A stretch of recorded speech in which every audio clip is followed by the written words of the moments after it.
मोहतरम नाजरीन, आज की अपनी इस वीडियो में मैं आपको इस चीज़ के बारे में बताने वाला हूँ कि फ़र्ज़ नमाज अदा करने के बाद लोग अपनी उंगलियों पर कौन सी तस्बीह पढ़ते हैं। आपने देखा होगा कि बहुत से लोग अपने माथे पर इस तरीके से हाथ रख करके कुछ वजीफ़ा पढ़ते हैं, कुछ दुआ पढ़ते हैं। तो कुछ लोग अपने सीने पर इस तरीके से हाथ रख के कोई दुआ पढ़ते हैं और कुछ लोग अपने उंगलियों पर कोई तस्बीह पढ़ते हैं। आखिर कौन क्या पढ़ता है, मैं आपको इसके बारे में बताऊंगा अपनी आज की इस वीडियो में। जिन्हें नहीं मालूम है इसके बारे में, वो लोग सिर्फ देखते ही रहते हैं और फिर किसी से पूछ भी नहीं पाते, शर्म के मारे कि वो क्या कहेंगे और क्या नहीं कहेंगे। बस वो देखते रहते हैं और ये सोचते हैं कि आखिर माथे पर हाथ रख के इस तरीके से क्या लोग पढ़ते हैं नमाज के बाद, या सीने पर इस तरीके से हाथ रख करके क्या पढ़ा जाता है, या उंगलियों पर लोग कौन सी तस्बीह पढ़ते हैं। वो सिर्फ इसी के बारे में सोचते रहते हैं, वो किसी से पूछते नहीं। तो आज की अपनी इस वीडियो में मैं इन तमाम चीज़ों के बारे में बताऊंगा।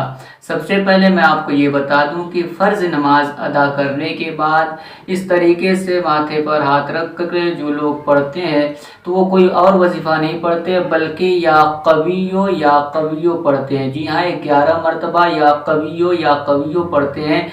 इसको पढ़ने से इतना फ़ायदा होता है कि आप हैरान हो जाएंगे कि या कवियो पढ़ने का इतना फ़ायदा।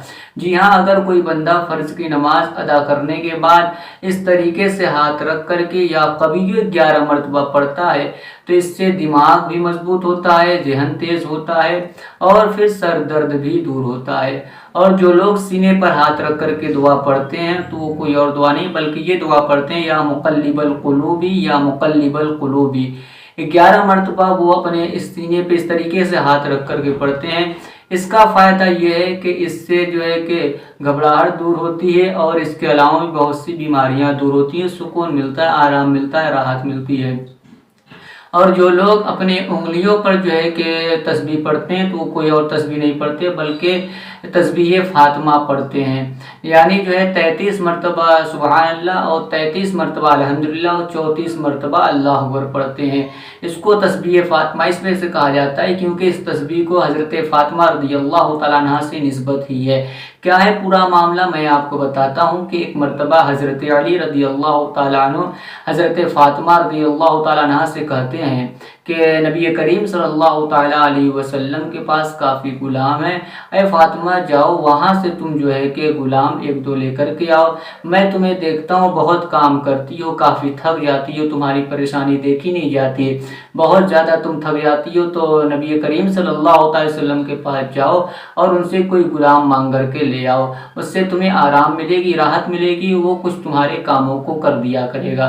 तो हज़रत अली के कहने पर हज़रत फ़ातिमा रज़ियल्लाहु तआला अन्हा नबी करीम सल्लल्लाहु तआला अलैहि वसल्लम के पास जाती हैं और जाकर कहती हैं, या रसूलुल्लाह अलैहिस्सलाम, आप हमें कोई गुलाम अता कर दीजिए। तो नबी करीम सल्लल्लाहु तआला अलैहि वसल्लम ने इरशाद फरमाया कि मेरी बेटी फ़ातिमा, क्या मैं तुम्हें इससे बेहतर चीज़ न बताऊं कि जिससे तुम्हारी तमाम थकान दूर हो जाए, तुम्हारी तमाम परेशानियां दूर हो जाए।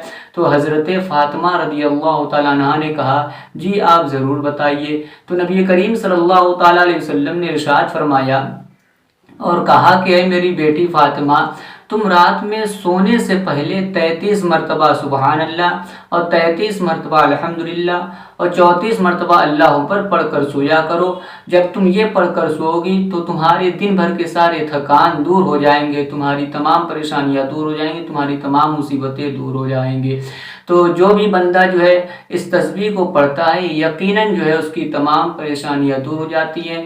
वो चाहे कि रात में सोने से पहले पढ़े या फिर फ़र्ज़ नमाज अदा करने के बाद पढ़े, उसकी तमाम मुसीबतें दूर हो जाएंगी, तमाम थकान दूर हो जाएंगे। जी हाँ, जो भी बंदा इस तस्बीह को पढ़ेगा, इस तस्बीह में इतनी ताकत, इतनी पावर है कि इंसान चाहे जितना ज़्यादा क्यों न थका रहे, अगर वो ये तस्बीह पढ़ ले तो फिर उसकी तमाम मुसीबतें, तमाम परेशानियां दूर हो जाएंगे। आप एक बार इन तस्बीहों को आजमा कर देख लीजिए, यकीनन आपको इसका फ़ायदा समझ में आएगा। तो मैं उम्मीद करता हूं कि अब आपको मेरी कि ये बात समझ में आ गई होगी कि लोग अपने माथे पर हाथ रख कर के क्या पढ़ते हैं, या अपने सीने पर हाथ रख कर के क्या पढ़ते हैं, या फिर फ़र्ज़ नमाज के बाद उंगलियों पर कौन सी तस्बीह पढ़ते हैं। वो सारी चीज़ें आपको मालूम चल गई होंगी।